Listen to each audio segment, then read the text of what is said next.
Today, what I've got for you is we're going to talk GAR amendment forms. Okay, everybody knows the generic GAR 701 blank, fill in whatever you want on that particular form. Does anybody know how many other amendment forms there are? Trick question. There's like 11 special purpose GAR amendment forms. Okay, the goal of today is to try to get you familiar with them, know where they are, what to do with them, how to get them, and how to use them, but more than anything, just familiarity so that the next time a circumstance comes up, you can not have to write the specific language yourself. You simply know where to go to get it.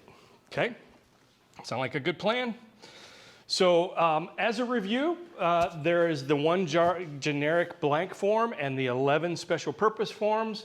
And also as a review, just to be very, very clear, exhibits in a contract agreement are labeled A, B, C's.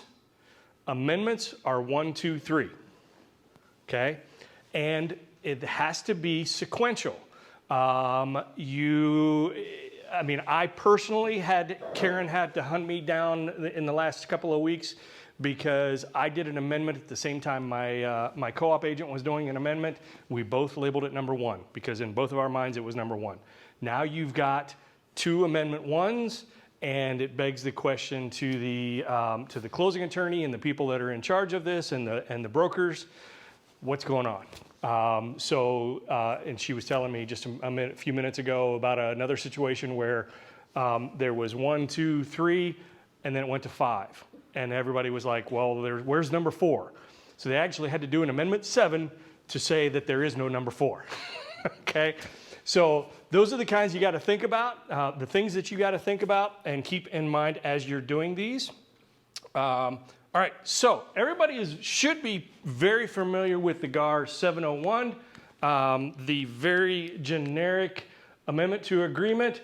It has only the language that is required for legal sufficiency, the whole in consideration of X dollars, what is it, $10, whatever, good and valuable services. That's the old English language nod to the terminology there. And then you just simply fill in whatever the purposes are. If you need an additional page, you've got the additional page option. You check it at the bottom.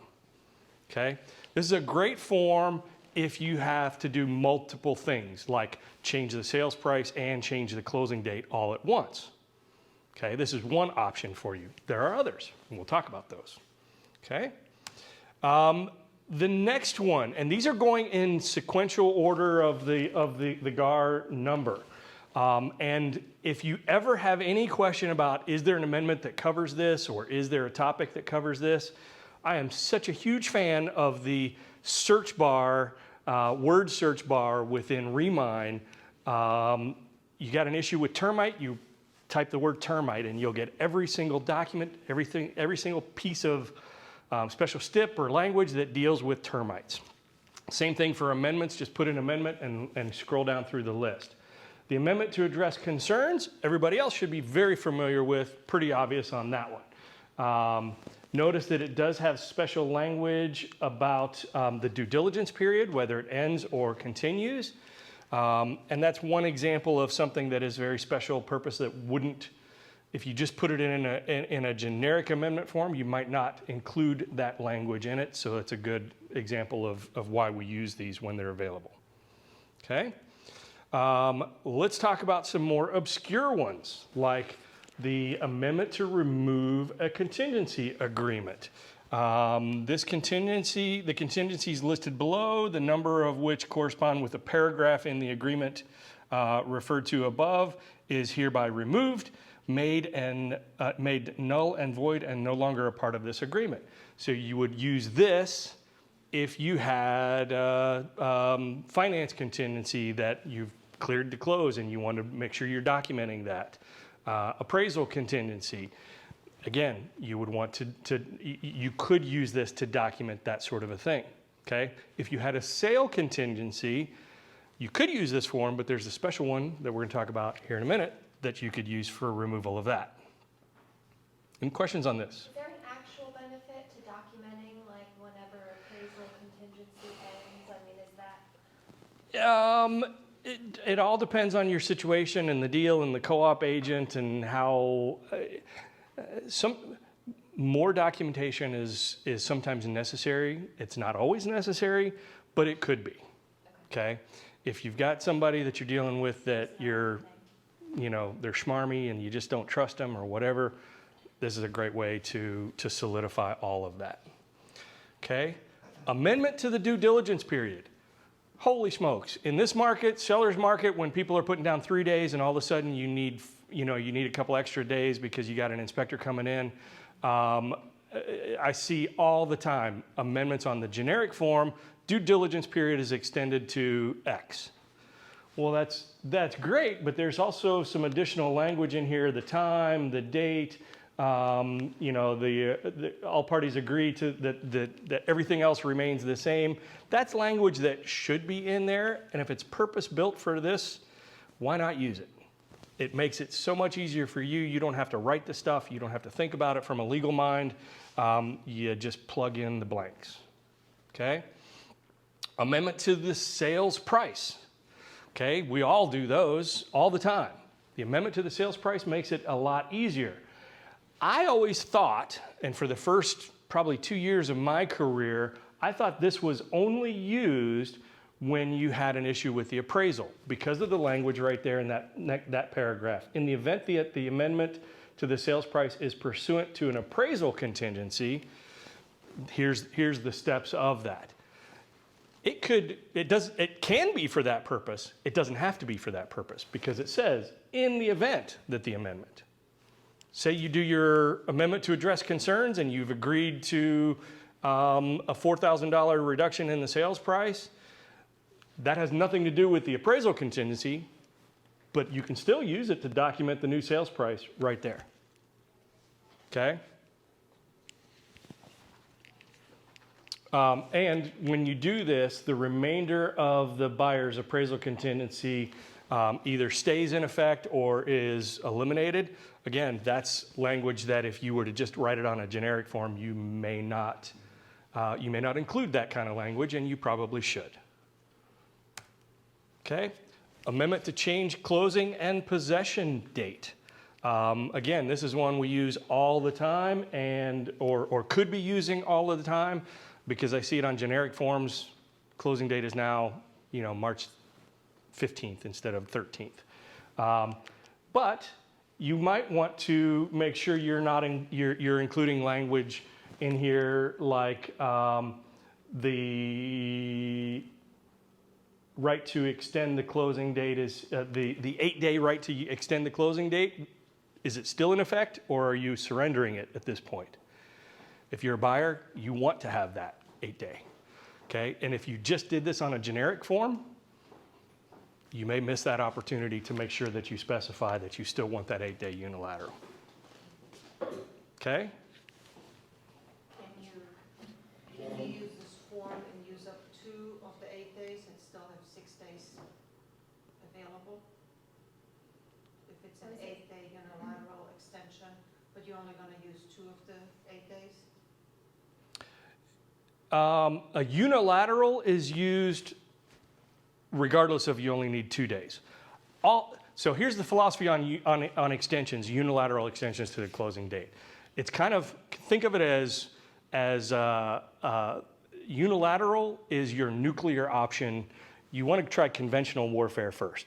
So you try to get a mutual extension to the closing date for those 2 days is your desired position in all cases, because you always want to keep the unilateral in your hip pocket if you need it. This is the bilateral? This is the bilateral. This is the mutual agreement form. Exactly. You still have the unilateral? You still have the full unilateral. If this is signed, you've still got, and you've checked the appropriate box, you've still got the full 8-day unilateral. Okay? Likewise, if you're making only, you might keep the closing date the same, but you might find out that the seller needs 3 more days to finish the move-out process. This is where you can grant them that post-closing possession for those 3 days, or they had 7 days and now they only need 3. that's where you can put that. Okay? Question. Yes. So it says attach the post-occupancy if appropriate. Yep. So if you did not have a post-occupancy agreement and you are now granting post-occupancy, the post-occupancy agreement form has other provisions in it, like who's responsible for utilities, who gets keys, all those kind of things, who pays the HOA dues during that period, although we discovered, was it you and I that discovered that was somewhat in question? So you would want to have that. So you may do, let me go back. You may do this and add that paragraph in there, but if you're granting something that you've never granted them before, you're going to want that that post-closing possession exhibit in there because it covers the legal ground behind who's responsible for what during that time frame. Okay. The amendment to the remove contingency of sale or lease of the buyer's property. So we mentioned earlier there's a generic remove all contingencies. This is one that's very specific to the seller or the buyer had another home to sell. You went under contract today. It's closing on Friday. They put the sale contingency in there, but you and your seller decided to accept that risk for the 3 or 4 days. Well, as soon as the other home sells, you want to remove that contingency. So this would be the document by which you do that. Okay? And it could be that there could be money involved in it. Doesn't have to be, but there could be money of them paying additional option money for the privilege of removing that contingency. Okay? Questions on that one? So you only put this in when you remove it? You only use this one when you're removing it. So you put it in the contract to say that it is contingent on the sale, and then once that sale has been met. This is the amendment that changes that and basically retracts it and pulls it back. Okay? Okay, amendment to remove an inspection contingency. Okay? Notice the language at the top, not to be used with a contract with a due diligence period. Okay? This is very specific and it says it right here. The right to request repair contingency set forth in the property sold with right to request repairs is hereby deleted.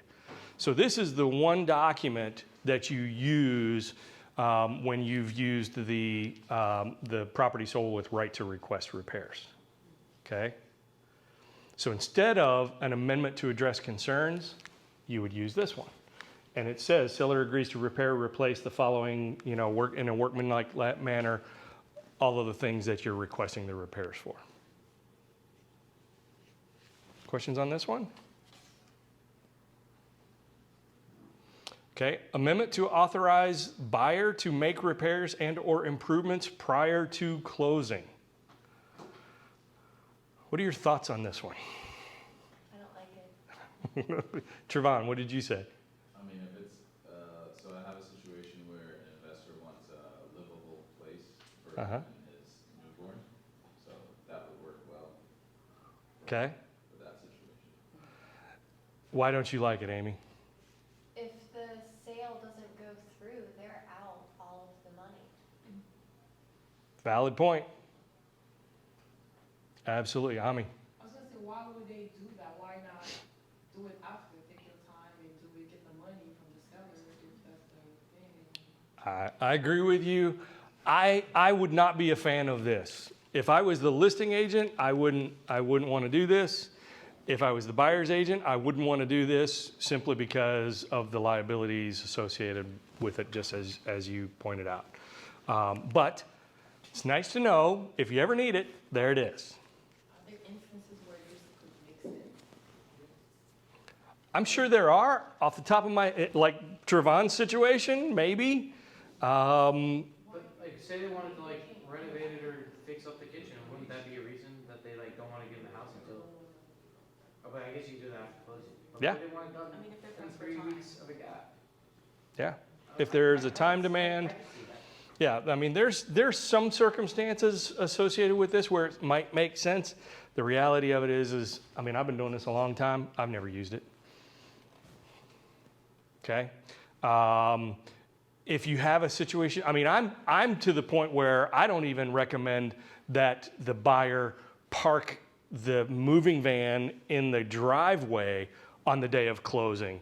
Because what happens if the brakes fail on that thing and it pulls and it goes straight into the garage?